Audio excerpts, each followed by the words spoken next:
Hello, before we start the video, could you please subscribe to my channel? It was a bright and sunny morning on the island of Sodir. Thomas the Tank Engine was excited because Sir Topham Hatt had given him a special job.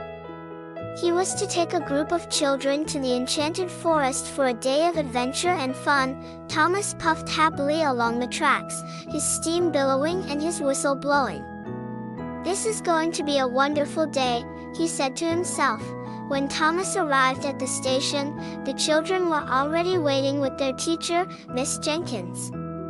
They climbed aboard Thomas's carriages, giggling with excitement. "All aboard," called Thomas, and with a chuff and a puff, they were on their way. The journey to the Enchanted Forest was filled with joy. The children sang songs, played games, and pointed out the beautiful scenery. As they approached the forest, Thomas noticed something strange. The trees seemed to be sparkling, and a gentle, magical mist hung in the air. "This must be the Enchanted Forest," Thomas thought, feeling a little shiver of excitement himself. Once they arrived, the children eagerly ran off to explore, while Thomas rested on the tracks, watching over them. The forest was indeed magical. Flowers of every color imaginable bloomed along the paths, and the air was filled with the sweet songs of birds. There was even a little stream that sparkled like diamonds in the sunlight. As the children played, they stumbled upon a curious sight, a small, golden door set into the trunk of a massive oak tree. They gathered around, wondering what could be inside. "Do you think it's a fairy door?" one of the children asked. "Only one way to find out," said Miss Jenkins with a smile. She gently knocked on the door, and to everyone's amazement, it slowly creaked open. Out stepped a tiny fairy with shimmering wings and a crown made of flowers. "Welcome to the Enchanted Forest," she said in a voice like tinkling bells.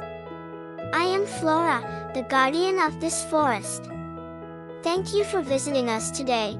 The children were enchanted by Flora and asked her many questions about the forest. She told them about the magical creatures that lived there and the ancient trees that had seen countless generations come and go. She even showed them a secret path that led to a hidden clearing where unicorns grazed and pixies danced in the moonlight. As the day turned to evening, it was time for Thomas and the children to head back to the station. Flora waved them off, her wings glistening in the twilight. "Come back anytime," she called. "The Enchanted Forest will always welcome you."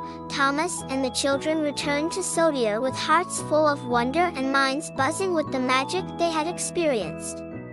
As Thomas chugged back to the sheds, he couldn't help but smile. "What a magical day," he said to himself.